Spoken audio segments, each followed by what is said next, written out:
Good afternoon, everybody. Welcome to another wonderful episode of Unlocked Radio on this beautiful, beautiful March day. It's, 60 degrees outside right now?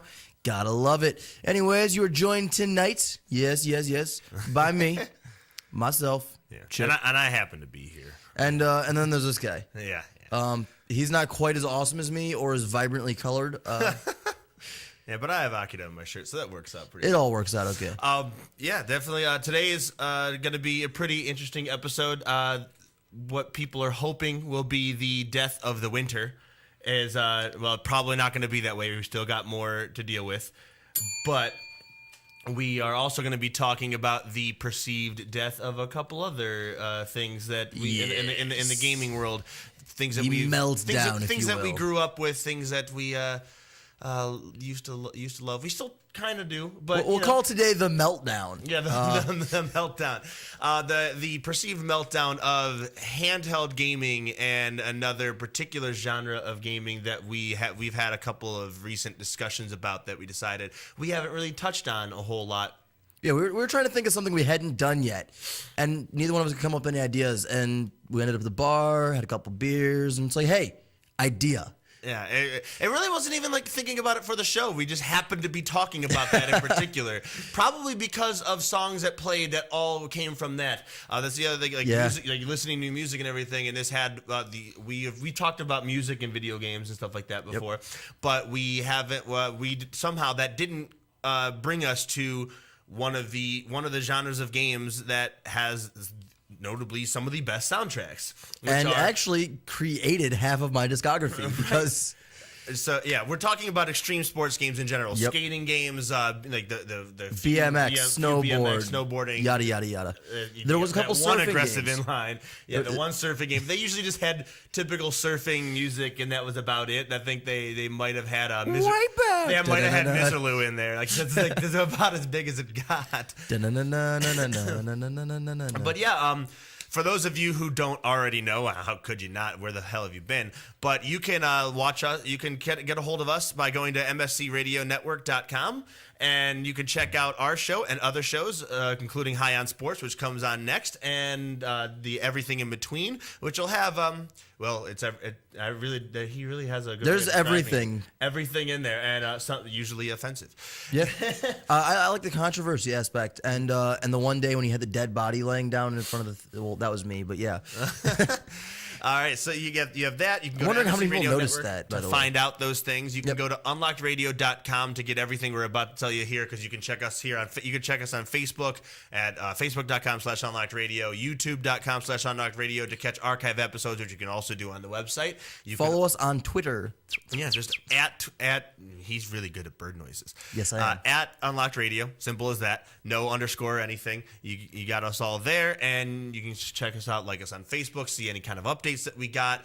Again, make sure you check out mscradionetwork.com, which you can also do. mscradionetwork.com/watch will let you watch us live if you're listening to us on the go on your smartphone. If you're watching us live and you're not listening on your smartphone, but you'd like to, you can download the TuneIn Radio app. And search for Morning Show Central. Yep. That'll bring us right on up, and you can listen to us live. You can listen to the other wonderful shows here live. And you might not have to see our faces if you don't happen to like them, but if you true. do, I mean, I don't know about you, but I've had some compliments about my face. Yeah, it's my moneymaker. Yeah. Well, my head brings you luck, so. Yeah. My belly does that. Oh. Yeah, Buddha belly. Yeah. Do you get the people walking up to you at the park bench like, oh, what you got in there? How many you having? When's he do? Baby, yeah, like it's freaking. Is it a boy? Is it a boy or a girl? I'm a boy. It's steak and taters, Rick. Leave me alone. Fuck. It's Chipotle, guys. Come on. Anyways, don't forget to check out Joe's Lakewood Computer at 14035 Madison Avenue, Cleveland, Ohio 44107. Call them toll-free at 855-580-0768 if you're in need of computer repairs or just want to cut the cost of ink cartridges and printing supplies. Count on Lakewood Computers in Lakewood, Ohio to provide it all. For the past 5 years, they've been providing you with a huge assortment of computer equipment and services at very competitive prices. They purchase and sell pre-owned desktops, laptops, and related equipment, and offer outstanding prices on aftermarket printing supplies, including ink cartridges and toner cartridges. In addition to cost-effective computers and computing products, they also provide service and repairs for HP LaserJet printers and a complete menu of personal as well as commercial computer repairs.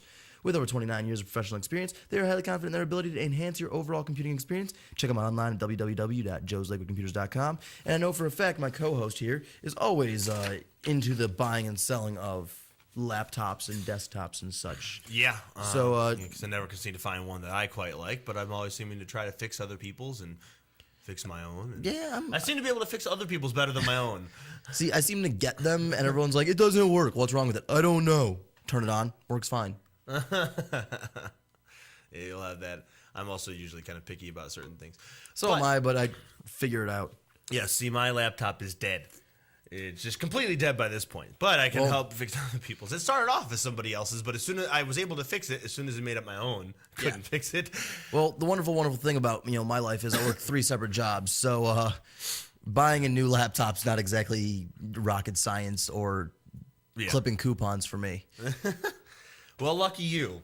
Yeah. Well, if you count 95 hours a week as lucky, then yeah, I guess. Anyways, so let's move on into our handheld systems. Yeah, let's see. All right, we pretty much grew up on them ever since like the first Game Boy. Sega Game Gear. Game Gear. It was one of my favorites, even though that was the death of AA batteries.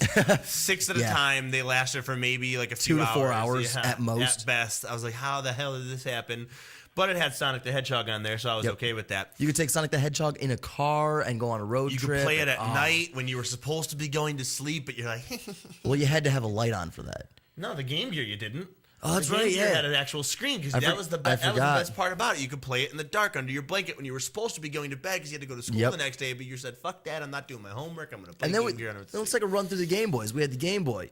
We had the Game Boy handheld, Game Boy Mini, Game Boy Color, Game Boy Pocket. Game Boy Pocket Color. Yeah.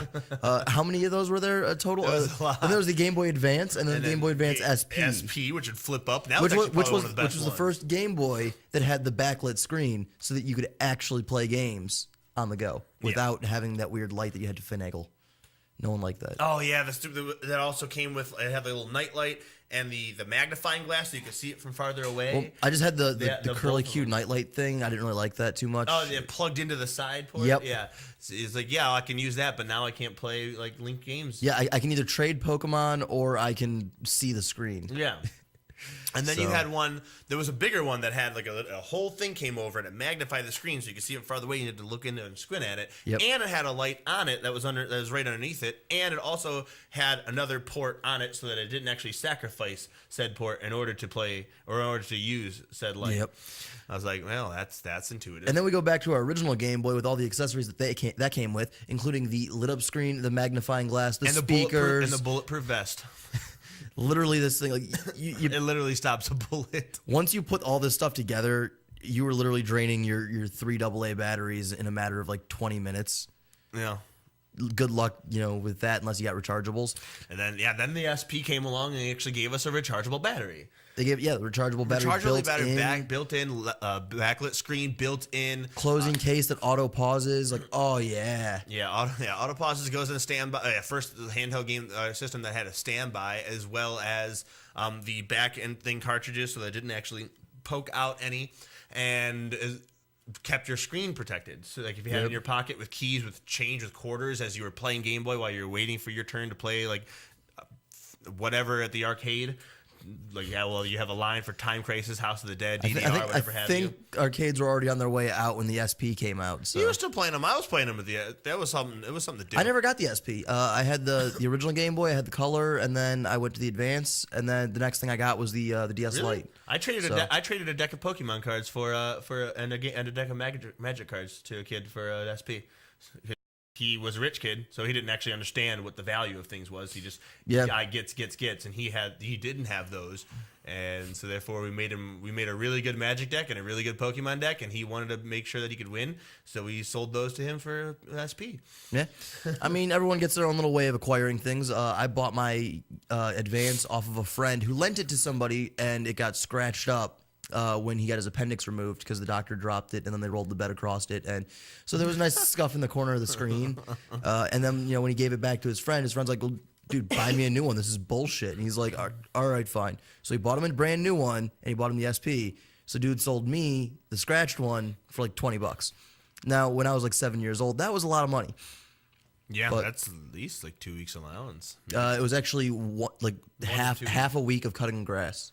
Yeah. Well, if you cut grass, it's an easier way to make money. But if you're just, if you're still in like, okay, see, for me, that was like the 10 years old area where I was still cutting grass. I started cutting grass when I was like 6 years old, and I had like 4 neighbors that paid me $10 a week to cut their grass every Saturday. So I'd spend all day Saturday. It's like, all right, cartoons are over, go cut grass, make money. Now I got bank. See, when I was 6 years old, that wasn't an option because we didn't even have the freaking like actual powered lawnmowers were still very rare, and I had to use the push mower. Yeah, so did I, but I was also I was a fat kid, so I had the weight to put behind it. I didn't want anything to do with that. I was given the option, and I said no. I had to hold it up here, kind of like pushing like this, but it worked. F all of that. Yeah, it was a nightmare, but you know what? I think it helped define my physique. Helped me lose a little weight when I was a kid. So where do we go from there? We go from the Game Boy SP and everything. Game Gear really only had the Game Gear, and that was it. There was only one instance of that. It drained batteries too much. People got upset about it. The price range wasn't good. But Sega did make a pretty good attempt anyway, even though it was a big, bulky thing. And then what do we have? Really just Game Boy kind of... Game Boy's always been around. Nintendo basically owns the handheld market. You have the Neo Geo. Oh, God. Neo Geo Pocket Color. They tried to copy off of Nintendo with those. Yeah, but it basically ended up like it was also a Tamagotchi. cell phone. Yeah. And they tried to use that too. The Nokia tried to do some stuff. A lot of they had like different like handheld individual games. Like, hey, look, I got Zilla. I got a bowling game. Like, anything else? Nope. Yeah. No cartridge. No, this sucks. Sony never really did much until the PSP. Before that, they really Which went on the took market. off like a fucking bat out of hell. The PSP was literally all over the market. Everyone I knew seemed to end up. I never understood that because it was almost 90% of at least 90% of the market for games were just remakes of PlayStation 1 games. Yeah, I was like, that was the point almost. I can take my PlayStation 1 games with me. And at that point, I was like, you know what? Why don't I just get a small screen and just get the small PS1? They had that too because there was a PS1 that had like it was a round thing and it came up over top of it and it was just a screen that came with it. And I was like, why do I do that? Well, you can't necessarily do that in the car all the time. Or you gotta get a little adapter to plug it in, and then you still have your controller you have to plug in. But I mean, still, like I'd rather do that personally than go out and spend $400 on a PSP. Because by that point you were still. I think that whole entire thing was $100 at best, and you were buying games for like $10, $10 to $20. Whereas with the PSP, like you're buying games for $30-$40, and the system costs what, $250? Yeah, it's like, well, now I was like, I'm going back to paying full price for games that are a generation old. Why am I doing that? Yeah, well, I mean, Nintendo still does that, so they'll remake Pokemon every 10 years. Yeah, which reminds me, guys, Ruby and Sapphire remake should be out soon, I believe. Yeah. See, they're still doing handheld games. It's like because we go into the DS. DS comes out. You have DS PS came out, Vita. and a lot of people got really into the DS, and it was good. When the 3DS came out, they started releasing good titles. They started releasing original Nintendo titles that, for example, the Zelda franchise. Some things that were less about the novelty of the stylus and the second screen. Yeah. More about ways making just good games. And then having dual screen feature. Yeah. Not necessarily just working like, oh, hey, you can do this, or hey, you can do this, which wasn't even entirely the market. It's not like how the Kinect was when it started, where it was almost all just novelty, or the Wii, where it was almost all novelty. The DS had a really good balance. There were some games that were just very good. There was a lot of very good games. It really confused me with that because a lot of the games that require the stylus are definitely not designed for lefties. Yeah, that's true. And that shit bothered me. Playing Elite Beat Agents where my hand is blocking almost all the things I have to tap. I'm like, well, it's like all right, use the directional pad to control the disc while you're throwing it, and then use the stylus to draw a pattern. It's like wait. I use a D-pad and the stylus. I can't do this. I'm crossing my hands over trying to figure it out. Like I have to use the right hand. I'm sitting there like I can't. Like I think Brain Age was the first game that actually allowed you to put it in left-handed mode. And now they have so many games that you don't need the touchscreen to play them. For example, the new Pokemon game, X and Y. You've got the new Zelda games. They don't require you to use the touchscreen. And the ones that do, Monster they're Hunter. ambidextrous. Yeah, and like Monster Hunter. And it's like, okay, well, all right, the D-pad and the buttons can be used the same way. So I can use the buttons instead of the D-pad and still use the stylus. So now it works out better. And that's with the 3DS. And they came out with the 2DS, which is the 3DS, but doesn't close and doesn't have the 3D feature, which is literally just so that people can play the games for the 3DS without buying a 3D system. Yeah, which is kind of weird. I didn't understand why it wouldn't close. Like when you have a touch screen, you really want to protect that touch screen. That's one of the main features for having it flip shut. Right? One of my favorite things about, from the SP on was the fact that it closed. And half the size, how about? That's another thing. Well, that wasn't the whole point. Like the point to me was it closed. Yeah. So, all right, the screen's a little smaller on the 3DS, but you get the 3DS XL. Still smaller than the 2DS, same size screen. A lot of issues there. And it's like, to me, the 2DS was already out when I got my 3DS. But I'm like, you know what? I'm just going to trade in my DS Lite, which I bought for, I think, $45 at the exchange. Took it in to the exchange, and I was like, hey, let me get the 3DS. Tried to, swap things out, traded just the system. Ended up paying like 20 extra bucks or something like that. Talked dude down, got, higher appraisal. Ended up actually making money off the DS Lite. They gave me more than I paid for it originally. Then I paid the difference, took it home. The charging port on the 3DS didn't work, so they gave me a brand new one and threw in $10 store credit. And it's like, all right. And they let me keep the charger and everything. So I was like, all right, I got a really good deal. And I basically spent like $60 buying a 3DS and Pokemon. So DS is a pretty good era. All around, Nintendo's pretty much it's the done it very well revival. all the time. It's the revival effort of the handheld system. It's bringing it back. And like even with PS Vita out there and PS4 trying to link with PS Vita, it's not quite catching on. Like some of these original titles from Nintendo on the DS.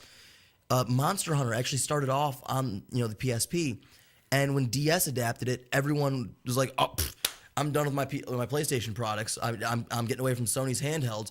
Let me get back into Nintendo because Nintendo knows what they're doing." Yeah, see, they've been doing a very good job of it all the time. But you have like DS, they do come out with a reiteration every year or so. There's another version of the same thing, another version of the same handheld.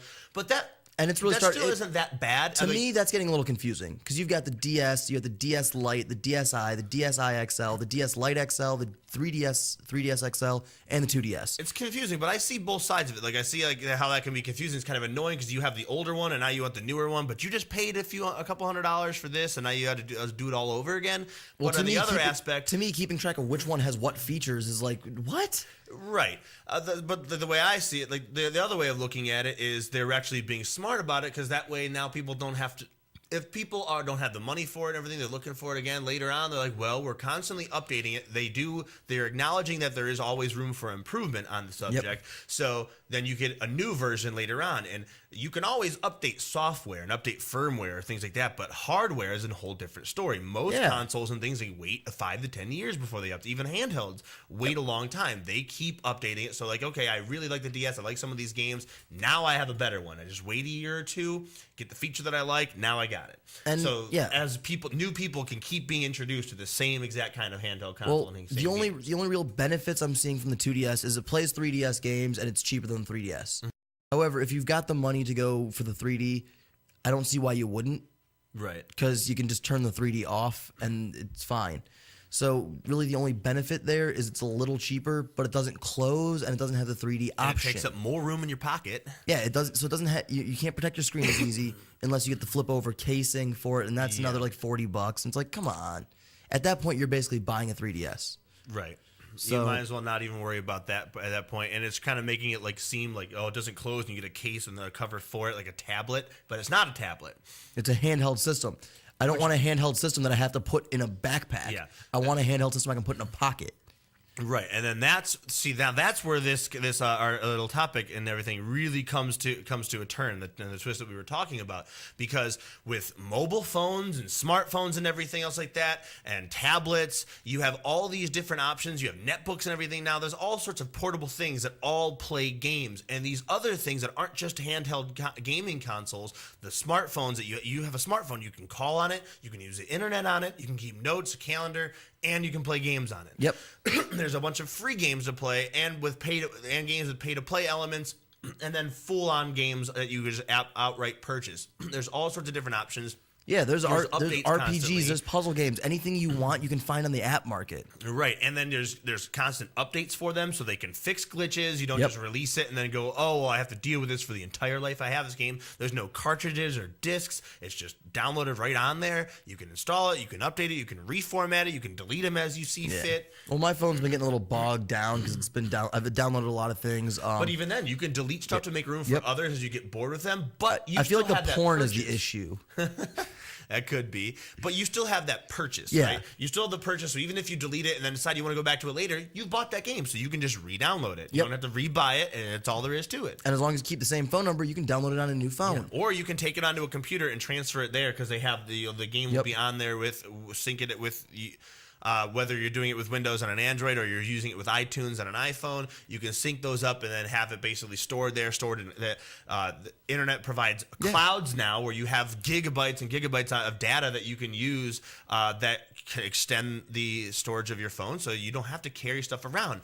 Now, how many things do you really want in your pocket? Do you want a phone and have a tablet in your book bag or in your car or something like that, plus a Game Boy or plus a Nintendo DS? I don't know, Game Boy's not really the term to use anymore. I plus still like call it a PS Game Boy. Vita.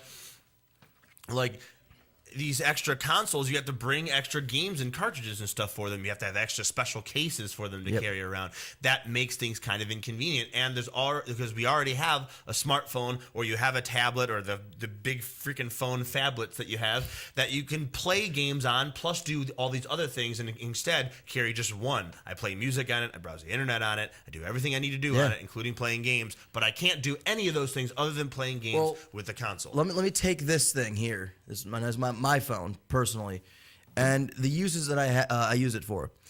I would have to bring an MP3 player, a digital camera, a handheld game system, plus I would still have to have a phone with texting capabilities and or something internet capable like a computer. So depending on how far back you want to compare this technology to previous technologies. This little tiny thing here that fits in any of my pockets, except for the one weird change pocket for some reason.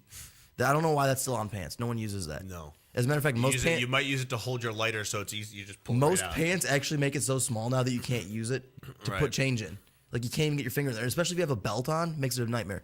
Anyways, but this will fit in any of my pockets except for that. I can even put this in my hat and just walk around with it. Yeah, I can put it in the waistband of my underwear and I'm walking around the house. It doesn't matter. Like this thing does so many different things, and it only needs one charger, and it only takes up tiny little space. And that's with my nice fat case on it, because this is actually the Razer, so it's actually a lot thinner. Yeah. So Altogether, yeah. The so many uses on one device, that was the whole point of the smartphone anyway, was to combine it. Yeah. Instead of having an iPod or an iPod or an MP3 player, an iPhone or a smartphone or something, or a flip phone. People had even flip phones to try and make things more compact. You had bar phones. You had your cell phone. You had an MP3 player. You had if you're a gamer, you have those two, and you have a handheld console to play games on.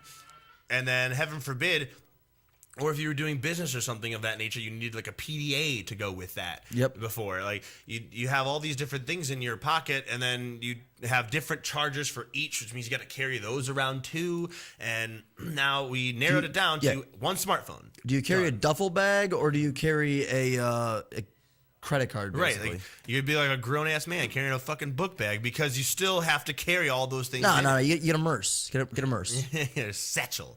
Yes. Carry everything in there. It's like if you're going to college and stuff like that, you have that readily available, or you can keep all that stuff in your car and keep going back to get it. But what if you just want to maybe you're at Cedar Point or something, or you're on a road trip or something, and you're just in one car, you're in someone else's car and like the back seat doing something. You have all these things. Where are you going to keep all of it? You have to have a bag, or do you just want one phone that you can do everything with and charge it whenever you need to with one charger? I think having the smartphone thing actually did away with wearing trip pants too, for the most part.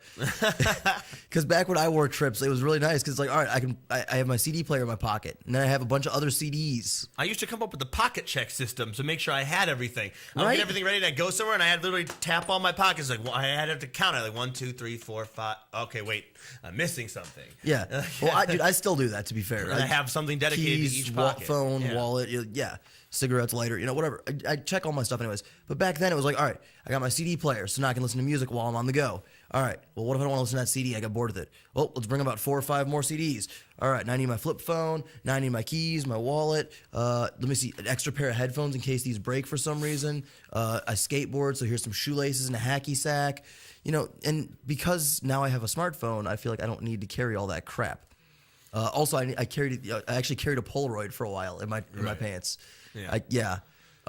Once I got a smartphone, I got rid of all that stuff, and I'm like, all right, now what do I do with all these pockets? So I started carrying around boxes of chicken and stuff in my pockets, and I went to KFC. And I was like, let me get a box of 10 strips or whatever. Let me get 4 biscuits.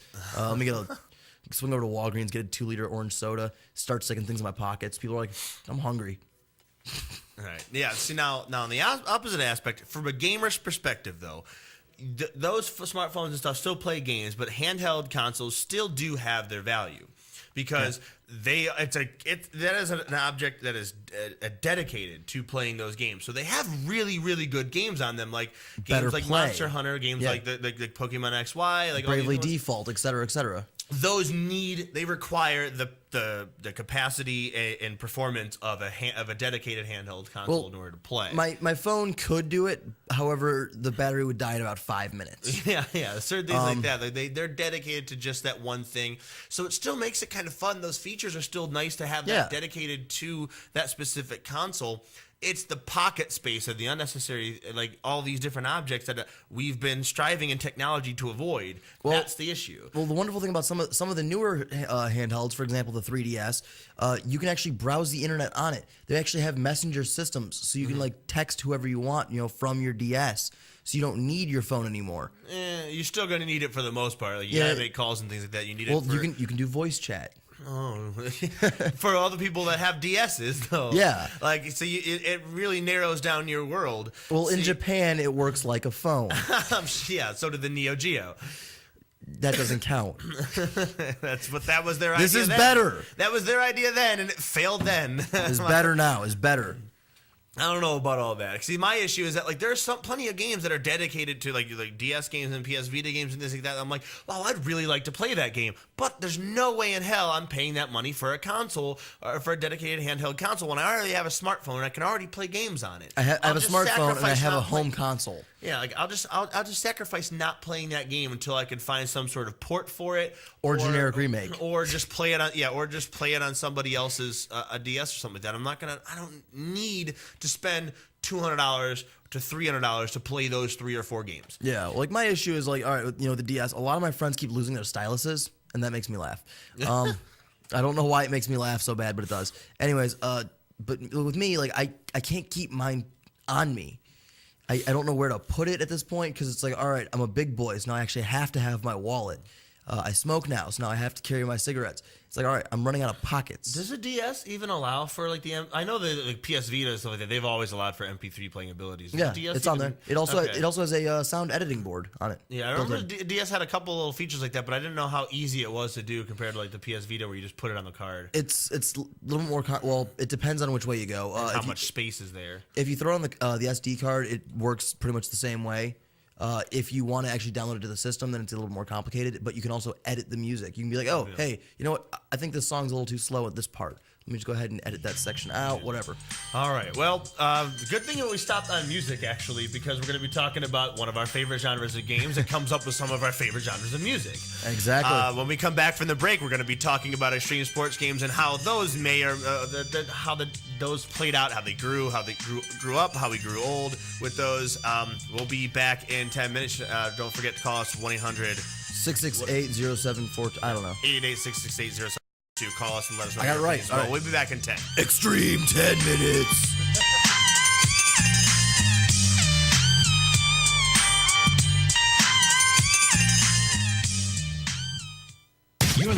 You're listening to Morning Show Central Radio Network. User-friendly and ready to serve. morningshowcentral.com. Call the show toll free. 1-888-6 768-0742. You're listening to Morning Show Central Radio Network on morningshowcentral.com. If you have a product or service, let people know about it. Get your message out there and advertise on MSC Radio Network. It's easier than you think, and the whole planet is listening. Find out how you can advertise. Email Chris at morningshowcentral.com. Oh, great. Not another Farm Bill request. Check us out on Facebook at facebook.com/morningshowcentral. Denying one Farm Bill request at a time. MSC Radio Network has just tweeted the following. This bowel movement won't come out. Check us out on Twitter at twitter.com/MSC Radio Network. With hundreds of live weather products and layers and thousands of combinations, Weather Studio provides a professional graphics and store monitoring solution without complex user knowledge and without the industry standard price tag of $1,000 plus broadcast systems. Weather Studio displays a plethora of critical atmospheric and geophysical data on an interactive GIS-enabled computer map. Get your free 14-day trial of Weather Studio at their website, weatherstudio.paulmarv.com. That's weatherstudio.paulmarv.com. This is President Barack Obama, and you're listening to MSC Radio Network.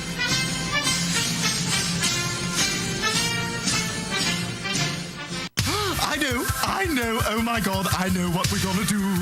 Oh, it's so delicious, I can almost taste it. If you're looking for the best sub shop in town, look no further. Hanini Subs, located at 7310 Lorraine Avenue, is the place for you. Stop in for a cold cut sub, cheeseburger and fries, wingdings and fries, and so much more. I can almost taste it. Hanini Subs at 7310 Lorraine Avenue is open 24 hours a day. Check them out on Facebook, facebook.com/burrito crazy. And if you mention MSC Radio Network, you'll get $1 off your meal. It's all good at Hanini Subs. So damn good.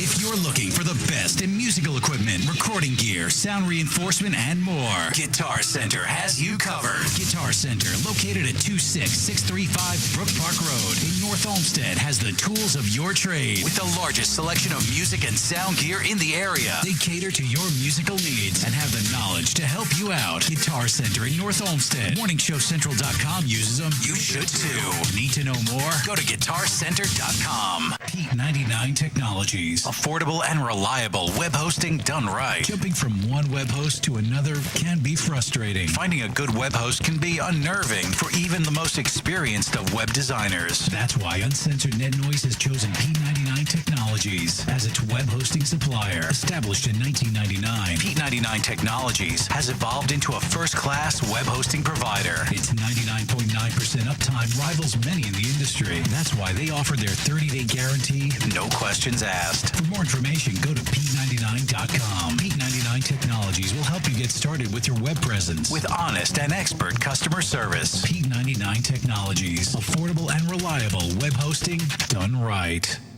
Yo, it's Woody. Now, I know a thing or two about women, and I want to help all the ladies out there take care of their men. Happy Endings Orgasmically Organic Massage Oil. Yeah, I said orgasmically organic, made right here in Cleveland. Now, no other product delivers this level of purity and performance. It's guaranteed to improve your overall experience and keeps that sensitive skin soft and smooth. Guys, don't be a tool. You're doing it anyway. Might as well do it right.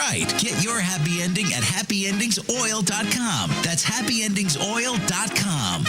Lakewood Computer, located at 14035 Madison Avenue in Lakewood, has it all. If you're in need of computer repairs or want to cut the cost of ink cartridges and printing supplies, count on Lakewood Computer in Lakewood, Ohio to provide it all. For the past 5 years, Lakewood Computer has been providing you with a huge assortment of computer equipment and services at very competitive prices. Lakewood Computer purchases and sells pre-owned desktops, laptops, and related equipment, and they offer outstanding prices on aftermarket printing supplies, including toner cartridges and ink cartridges. With 29 years of professional experience, Lakewood Computer is highly confident in their ability to enhance your overall computing experience. Check them out online at joeslakewoodcomputer.com. That's joeslakewoodcomputer.com. Or give them a call toll-free, 855-580-0768.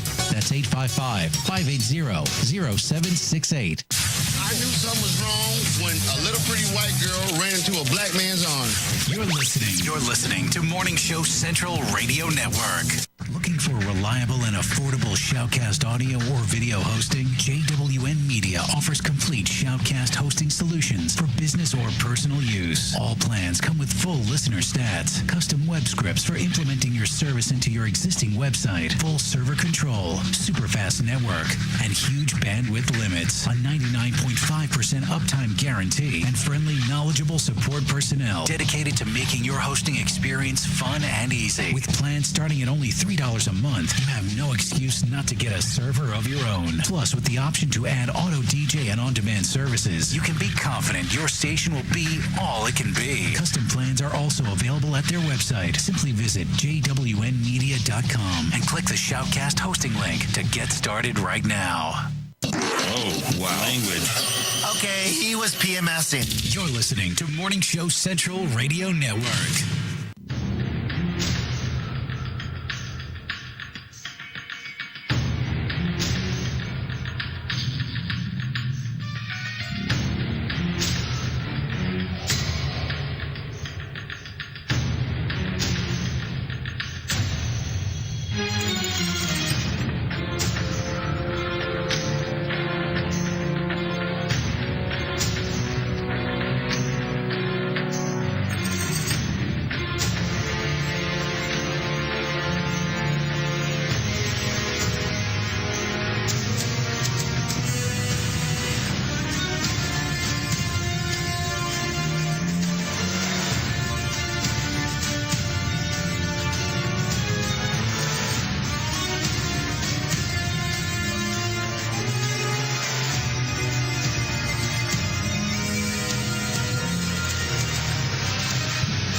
Back in just the nick of time.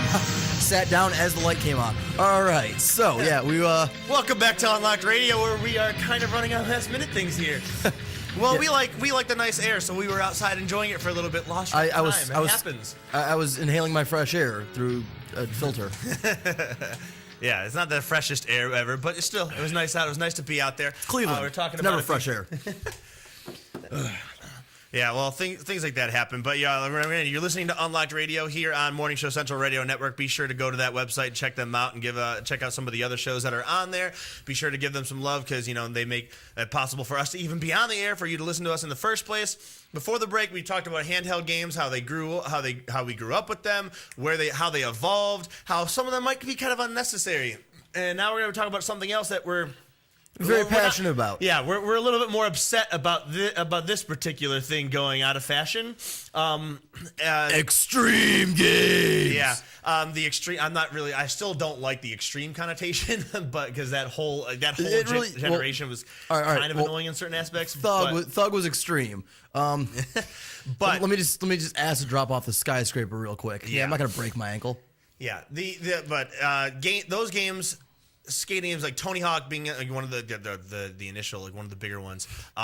You have all sorts of things with things that you were able to do. You could go out in the street and do it. You got us into actually going out. It was a video game that actually made us want to go outside and do other things too. Because we're like, I want to go out and I want to go skate. I played Tony Hawk for the first time. And I'm like, you know what? I should pick up some skateboarding. I should learn how to do that a little bit. You had Dave Mirra, VMX, which was kind of fun for a while, especially with the ragdoll physics that they had and trying to jump over a train and getting blasted by it repeatedly as you figured it out.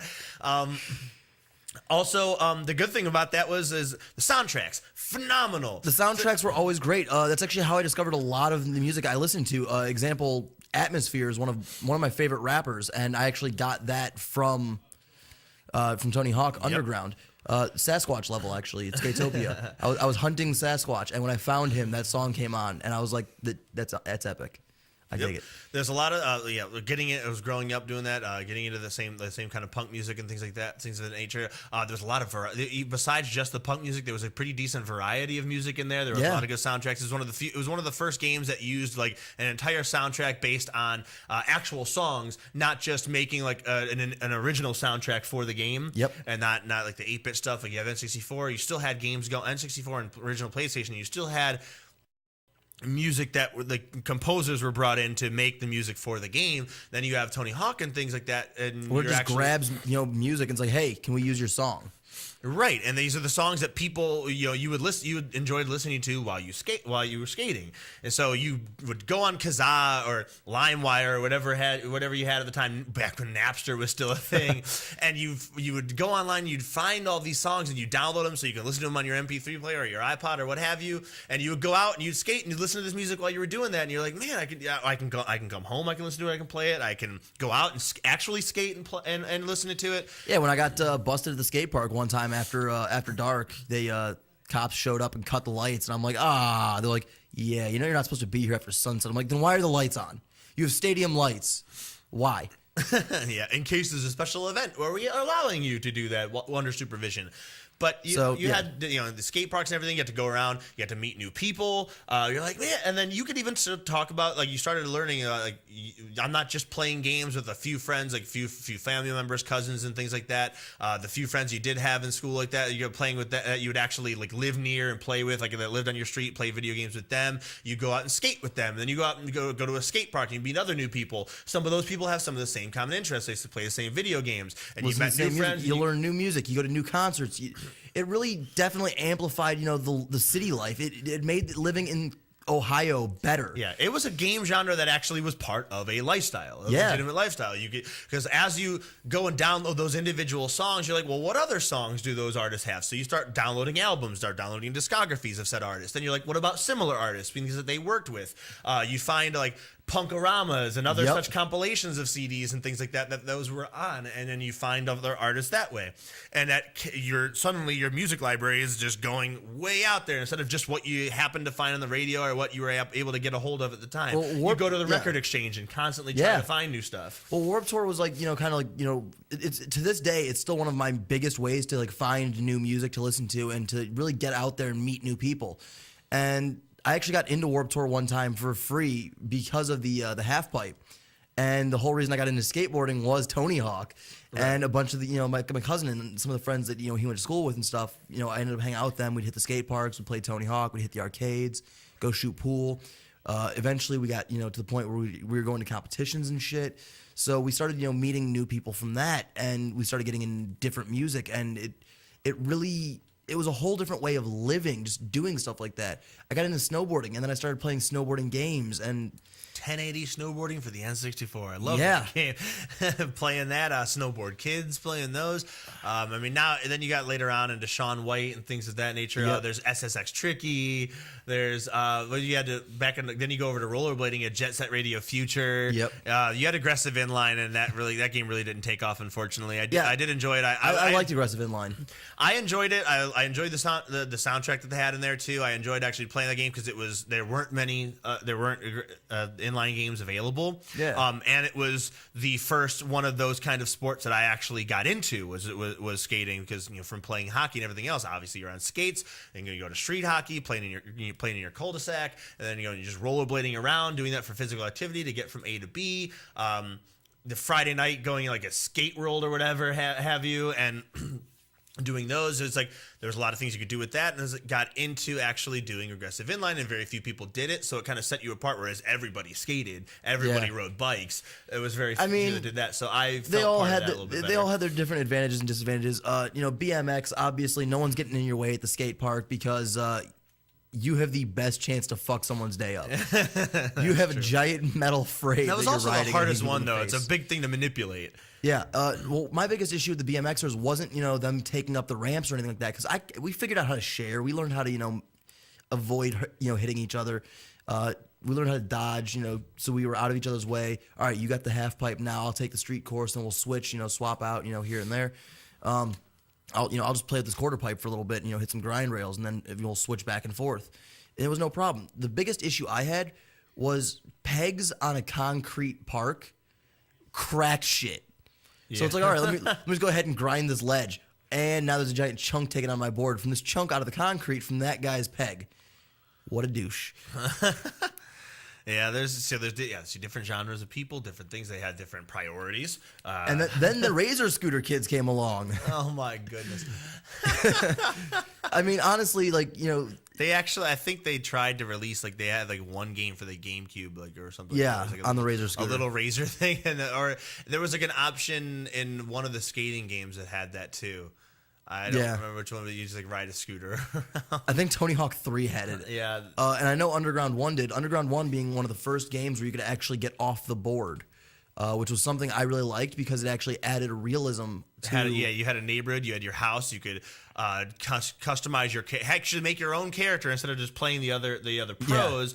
You made your own character, you had your own outfits and stuff like that. You had to make and design your own skateboard. You could literally make designs with it and then warp it however you saw fit. When I first heard of sketching, I was very hesitant about it. And after playing Tony Hawk Underground, I was like, all right, I think I can do this. So I'd find random things to sketch behind. And I actually remember the one year for Halloween, my birthday, by the way, no one made plans with me because everyone assumed that I already had plans. So I just said, fuck it. And I just, grabbed my board. I had my long, shaggy hair, my fingertipless gloves, scruffy beard. And I sketched a cop car out to Fairview. And was just, kind of like just walking around, just asking people for candy, and people were just giving me candy. And someone's like, "Oh my God, it's Bam Margera," and I'm like, "Yes, I am." But it kind of gave me the guts to, try stuff like that, to jump off of buildings, and a lot of the dumb shit. Still don't try that at home. A lot of the dumb shit that I did. Yeah. And like my friends were all like, "Oh yeah, dude, I saw this on Jackass. Let's do this." I'm like, that seems dumb. They're like, dude, you're the one who tried to jump off of the library on your board. Oh, yeah. Yeah, and it hurt. So, you know what? Fine. Like, I'm still here. Let's try something else that's stupid. Needless to say, that board shattered, and I rolled out into the street and almost got run over. Yeah. But there were some good times. There were some bad times. So the things that you memories. Yeah, and so the things that you couldn't do in the real world, you were still able to do in the game. Yeah. And they provided everything in there. Like Tony Hawk, you had like you're doing your tricks, doing lines and things like that. They were like the competitions where you had to get a good amount of score. You had to put in variety in there in order to get a better like actual score in those little competition levels. There was also finding the tapes and finding the skate letters and things. So you're exploring the entire level. There's collecting, which is also a big part of it. I actually learned a lot about exploring from Tony Hawk. Mm-hmm. It's like, all right, I have to go find this tape. All right, well, where the fuck is this hidden tape at? So it's like, all right, now when I'm out, had to learn how to get there while skating. Now when I'm out skating, I'm looking for like premier places to like trick at. It's like, all right, everyone's using these stairs in front of the in front of this building or that building, or everyone's trying to grind this rail or this flower planter. Where can I find something that no one's at? Where can I find something fun for me? Right. And then I discovered pools. Pools are fun. Definitely, like you go to a skate park and if they got a nice bowl, it's all right. It's fun. You learn how to pump your legs. You learn how to trick. But then you got a bunch of idiots that are like just kind of like sitting on their board trying to figure out like how to do it. And it's like, all right. Or then you have the guys that are really good at it already, and they're just kind of like knocking the little guys around. It's like, get out of my way. Well, late fall, a lot of people start draining their pools, and in the suburbs, sometimes you could find an open one and no one's watching. Sometimes you have to run from the cops. But needless to say, it was still fun times. It was something new. It was something exciting. It was something different. Some of my friends actually started building ramps in their backyard and shit, and none of those ever turned out right. No, there's a lot. Yeah, there's a lot of. Oh, hey, this is falling apart. I'm on it. Like, let's not do that. There's a lot of stuff. There's a lot of things to collect. You can collect. You go around. You go to different skate shops and actually find. It's like, all right, I'm gonna get new wheels and get new things. I want to customize my board to have something my friend down the street has. Which they actually did a really good job with the games. You have to go to different skate shops to find different products. Yeah. For example, all right, this board is exclusive to this shop. Well, where is this shop? It's hiding behind a warehouse. Guess what? Chenga 2, hiding behind Giant Eagle. Yeah. There's a lot of certain things like that. There is customizing boards and getting new ones and saying like, all right, well, I got this. Everyone has the black grip tape, so I get green grip tape and things like that. I have this board. Everyone's using everyone's using like flip and girl skateboards or girl decks, and I'm like, all right, I'm gonna get Alien Workshop. I kind of enjoy it, and It's funny because that's actually a better board in the long run, anyways. Yeah, it's a lot heavier, but it's also very durable. Yeah, it's one of the few boards I can pogo on. That and Walmart boards. Yeah, you can pogo on a Walmart board even if you're 200 pounds, guys. Just throwing that one out there. yeah. But if you get a Walmart board, you will have to take the trucks off and get some good ones because those are not very good at all. They will break on pretty much everything. Yeah, luckily, one of my buddies, he actually broke his board, and he had 2 sets of trucks, 2 sets of wheels, 2 sets of bearings, the whole 9 yards, all decked out. All he needed was a deck, and I'm like, all right, man, I'll drive you out to we'll find a nice shop. At that point, TriStar wasn't even open yet, I don't think. So we ended up hitting West Side, and we both got blanks. And he's like, dude, for driving me out here and for buying me the blank, here, and just gave me a set of Fury trucks. Yeah. And those are phenomenal. Some of the best boards I've ever ridden were actually, blank boards from random shops. TriStar, Darkstar, Black Label, Alien Workshop. A lot of the blanks that, those are the boards to go with because they're cheaper and they still have the same shape, they still have the same durability. And if you're an artist or you know somebody who's an artist, you can draw on that, you can paint that, you can do however you want with that. I had this issue where I kept getting caught by cops doing stupid things, but nothing technically illegal, just stupid. So to me, I didn't want to tag because I knew I'd get caught. So I decided to grab a couple cans of spray paint and I'd go in my backyard and paint my decks. And of course, the grass would grow out and just cut it off, and ta-da, no problem. So it wasn't an issue. But I made all my deck designs. I spray painted them myself, and I tagged my boards, and I loved it. Right. Like, there was just something about that. It was custom board. Like everyone's like, oh, dude, I love that logo. Where'd you get it? Well, that guy over there has the same one. I'm guessing the skate shop here sells it. That was the other good thing about the games is like, well, with most video games, especially at the early Tony Hawks and stuff like that, where things were very far-fetched and you could do a lot of things that you couldn't actually do in the real world, they were still all components of things that people who skated actually did. Yeah. Customizing boards, getting different decks, going to competitions, finding skate spots, skating against people, skating with people. Finding a random guy, like, just exploring different areas. Finding a random guy and just being like, hey, I challenge you to a game of skate. Let's go. Yeah. And so there's all these different things, and you're like, oh, I do that there too. Like this is based pretty much like if my neighborhood and if I wasn't restricted by neighborhood or by money or anything else like that, what would I do? And that these games did all of that. Now then they evolved even further to like open world, like Thug, where you were able to customize everything, including your character. You had the house, you had the neighborhood. You go to different neighborhoods. Then you go to like games like Skate, where it actually got a little bit more realistic, and then you use the thumbsticks and you can do a little more things with that. But it still had a giant open world. You go around and find the skate shops. You find the different people to help train you. You find the pros to compete with. Project 8 did a really good job, even with real life physics. Skate, including cops. Skate was actually the #1 game when it came to realism on skating. However, Tony Hawk Project 8 also did a really good job with that because a lot of their stuff was legit. If you were, if you were trying to, tag something or climb along something and you dropped your board, you had to go get your board. It didn't reappear. Yeah. If you were, skateboarding along a ramp and you hit the railing, you'd fall over the railing. You had to keep your balance perfectly. You had to, unlike finding skill points and then be like, oh, let me upgrade my ollie. Like, no. You had to keep ollieing. Yeah, you actually had to ollie to get better at ollieing. You had to grind to get better at grinding, which was always one of my best attributes in the game and one of my worst in real life.